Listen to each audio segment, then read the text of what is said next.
Bonjour Didier Van Kovlart. Bonjour. Alors votre dernier livre est un vrai bonheur. La bienveillance est une arme absolue à l'Observatoire.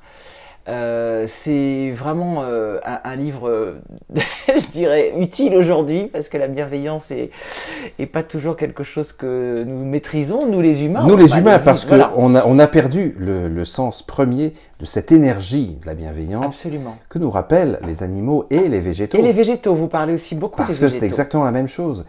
Darwin, le premier qui était botaniste avant tout, avait compris que c'est l'entraide et le côté gagnant-gagnant dans l'échange d'informations, de nutriments entre les espèces végétales qui est la base de leur développement. Et les animaux nous en donnent aussi des exemples vivants constamment, notamment dans le cadre de la maladie. Et il y a des exemples qui m'ont profondément ému. Un chien où on me dit, son maître, on lui découvre un cancer, il faut faire chimio massive et tout ça, et la personne sait qu'elle va avoir des effets secondaires, perdre ses cheveux et tout ça. Et donc il part la semaine, 20 km de chez lui pour ses sessions. Et curieusement, il n'y a aucun effet secondaire, aucune fatigue, aucune perte de cheveux.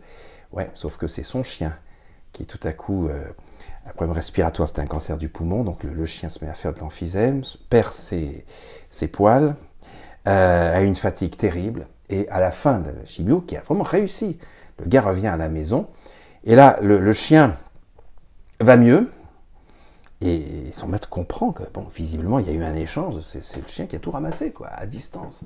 Et puis la session suivante, là, il revient, il est totalement guéri, mais il revient et le chien meurt. C'est terrible cette histoire. C'est-à-dire elle finit tristement, d'autres fois elle finit heureusement mieux, mais le chat, et j'ai connu ça avec le chat d'une amie aussi, qui tout à coup développe des pertes d'équilibre, tout ça, quelque chose de... Et on va le montrer, et cancer du cerveau. Et sa maîtresse, quelques temps après, en a les mêmes symptômes. Et au moment où on lui décèle cette tumeur cérébrale, le chien, lui, le chat, lui, la sienne, disparaît. Comme s'il y avait il s'était fabriqué ça pour qu'elle le sache. Et puis après, même chose, elle suit le parcours opération chimio-rayon. Et le chat va, au moment où elle va mieux, le chat périclite, et inversement. Et cet accompagnement-là, cette empathie, cette bienveillance, c'est-à-dire prendre sur soi le mal de l'autre, y compris les effets secondaires des traitements, oui, les chats en sont capables et nous le prouvent aussi.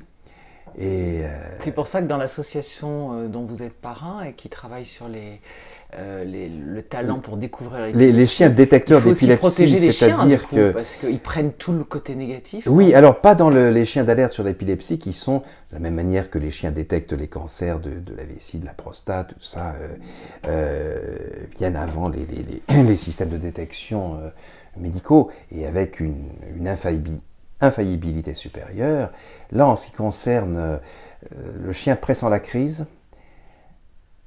prévient d'une manière qui est dédiée, c'est-à-dire je pense à un chien que j'ai vu à l'œuvre qui a été formé au départ pour l'aide aux paraplégiques, c'est-à-dire ramasser les objets, apporter le téléphone, ouvrir, fermer les portes, aider au déshabillage et à l'habillage. Et voilà qu'un jour, ce chien qui savait absolument tout faire, cette chienne qui savait tout faire, sauf aboyer, n'avait jamais aboyé. Et il y a une personne qui vient et qui a besoin d'un chien parce qu'elle est épileptique, elle a 80 crises par jour et elle ne peut plus être seule chez elle. Et en présence de cette personne, tout à coup, le chien se met à aboyer et l'oblige à s'asseoir. Or, ce chien n'a jamais vu d'épileptique, il n'est pas formé pour. Il a aboyé, ce qu'il ne faisait jamais. Et à partir de là, on remet cette chienne à la personne, à la jeune femme qui a ses crises. À chaque fois qu'elle va avoir une crise, il aboie. C'est un signal dédié pour être compris. Les animaux ont besoin d'être compris. Et quand ils ont trouvé quelque chose, alors que ce soit pour se faire ouvrir la porte du frigo, ou pour avoir sa nourriture, ou pour qu'on les amène en promenade, ils savent comment demander. Et quand ils sont compris, évidemment, ça exacerbe cette faculté. Et c'est pour ça que les chiens d'assistance, les chiens aveugles, sont plus heureux que les autres, vivent plus longtemps, parce qu'il n'y a pas cette incompréhension que témoignent les humains et qui les fait beaucoup souffrir. Et là, cette chienne, à chaque fois, a ce signal dédié. Même avec des médecins. Vous racontez un moment qu'elle...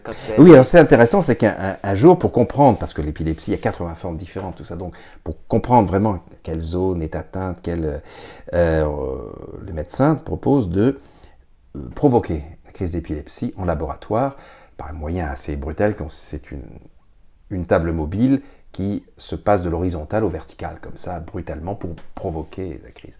Et elle vient à la chienne et dit « Ah non, non, quand les médecins apprennent que la chienne prévient la crise d'épilepsie, elle dit « Bah non, là, on va provoquer, donc il ne faut pas qu'elle abîme le matériel. » Donc, ils enferment la chienne au bout du bâtiment. Et on commence le traitement, et à un moment donné, les aboiements, il entend la chienne, et la crise se déclenche 6 minutes après. Ce qui fait que l'un des médecins, l'un dit « c'est extraordinaire, voir qu'à l'animal », l'autre dit « ouais, mais c'est peut-être les aboiements qui ont déclenché la crise. Ah. » quand les gens ne veulent pas entendre un truc qui les dérange, une forme de rationalisme obtus qui justifie par quelque chose d'assez peu crédible, voilà.